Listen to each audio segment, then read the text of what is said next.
My question is simply this. I don't know if it's necessarily simple, but is Mormonism the same as Christianity, and why or why not? Yes. No, I'm just kidding.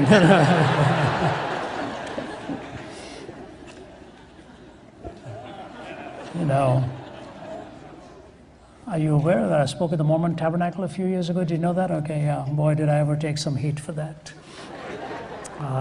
They sent three, one apostle and one professor, and one of the men came to my office several years ago, and they asked me if I would come and speak in the Mormon Tabernacle.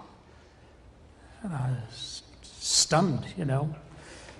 I go to places where I feel they need the message the most, so I do. They listen earnestly. So I said, why? Why are you asking me? They said, we believe that you'll have a message for us. I said, has any evangelical ever spoken there?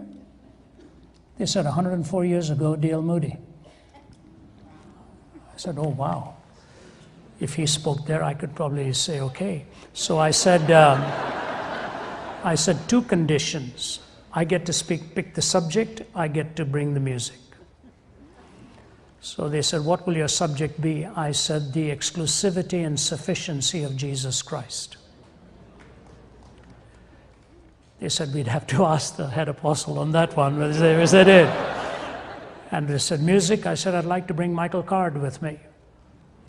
So they said, okay. So I phoned Michael Card. He said, I'll drop everything I'm doing and I'm going to come. And Michael Card sang, were you there, Stacy? Yeah, Stacy used to be on our staff. Then she went the way of all flesh, got married, and we're trying to kidnap her and get her back to Atlanta now. Her mother's been heavily involved in putting all of this together, by the way. We love her out there and miss her so much. But we was at this Mormon Tabernacle, and he sang a song that he wrote from Peter's encounter with Cornelius. The words were, I'm not supposed to be here. You talk about 7,000 people listening to a song, I'm not supposed to be here. And he's talking about the gospel. And if you want to listen to that message that I delivered, we still have it, and we get a lot of Mormon people writing in for it. I compromise nothing on the message. I even addressed the uniqueness of the Trinity in there, and the exclusivity and the completeness of the work of Christ. Then I spoke, I think, at Brigham Young, and one of the universities did open forums there and so on. Just about a month ago, the number 3 apostle flew back to Atlanta, and they're talking to me about coming back to the universities and doing open forums. So the first thing I say to you is, I took a lot of heat for that. I took a lot of flack, and some of the radio programs are really going after me. That's all right. At this stage in my life, I have to do what I believe God is calling me to do. If I can take the message to hostile arenas in India and Pakistan and other places, why am I not going to take it to places that disagree with me? I'm not just going to people who agree with me. I go to people who disagree with me even more than that. And it took a lot of flack because Walter Martin's family had asked me to edit, after he passed away, the book, The Kingdom of the Cult. So my name is writ large on the top of that book. And of course, Mormonism is one of the chapters in there. But they knew I would be respectful, but I would not be compromising. But here's what I say to you. Classical historic Mormonism has to answer this question. When the Christian uses the word cult, Christian, not generally speaking, when the Christian uses the word cult, a cult is generally defined as that which claims to be rooted in historic Christianity, but has deviated or abandoned the finished work of Christ or compromised on his person. That's the definition, okay? So in strict Christian terms, yes, Christ was not sufficient. Today, if you talk to an average Mormon around the table, he says, no, I follow Jesus Christ. And then you bring all the other doctrines that I've added on, and some of them get very uncomfortable with what it is, the Adam-God doctrine, the celestial marriage, the doctrine on the covenants, the pearl of great price, and all of these other additions that were brought in there.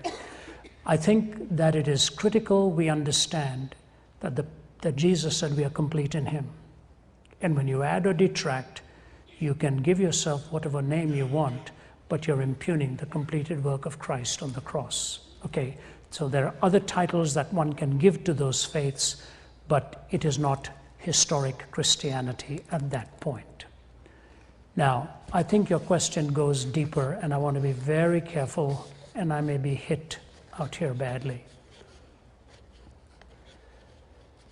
Does one vote for a candidate who belongs, say, to a faith other than the Christian faith?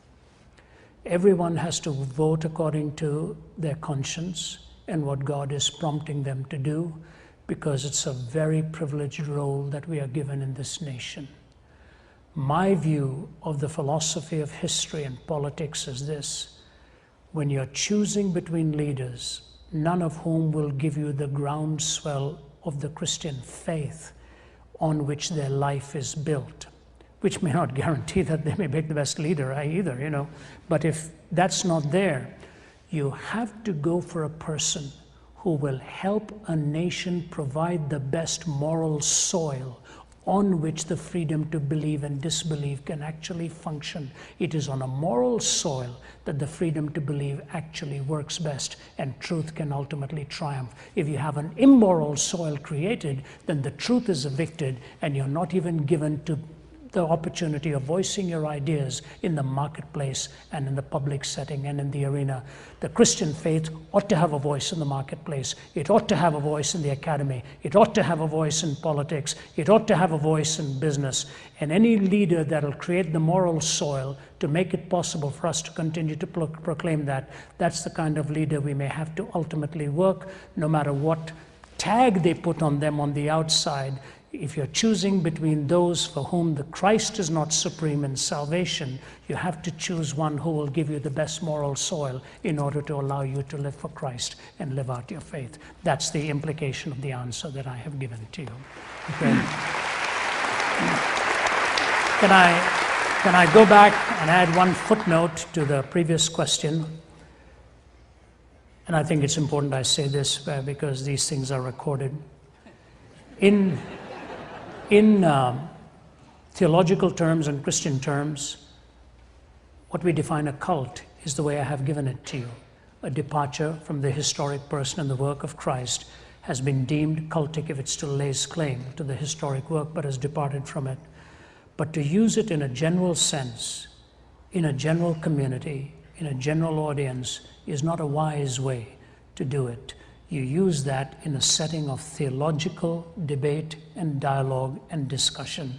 When the word is tossed around like that in a public setting, because of all the issues we had with people like Jim Jones and others, it brings baggage with the term that makes it much more than what a mere theological discussion would be. So that's a term we leave for the classroom, not for a public arena, because it says much more than what I think one is intending to say with a statement like that. We need to be wise and be mindful of the implications of a loosely used word. It's a very technical word reserved for a theological discussion around a table or a lecture hall. With that in mind, we shall go back and I shall go and look at the mountains, and you can continue to do what you're doing. My brother, I don't know, Tyler or Les, which of you? There's Tyler. Thanks, by the way, for having me. It's been great, and God bless you.